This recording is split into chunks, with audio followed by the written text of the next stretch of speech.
বাচ্চাদের জন্য যে চটপটি রান্না করলাম, একদম গরম গরম চটপটি। এই পাশে টকটাও দেখেন কি সুন্দর হয়েছে। একবারে সব রেডি করে নিলাম, মানে ঝালে নাক মুখ আমার জ্বলে যেতেছে। এই পাশে ডিম কুচি করে নিয়েছি, এই পাশে মরিচের শুকনা মরিচ গুঁড়া করে নিলাম বলে, আর কাঁচামরিচ, পেঁয়াজ আর ধনিয়া পাতা কুচি।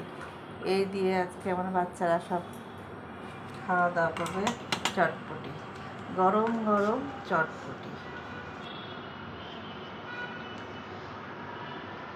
ঘরে তৈরি করা চটপটি যেমন স্বাস্থ্যসম্মত হয়, তেমন খেতেও অনেক ভালো লাগে।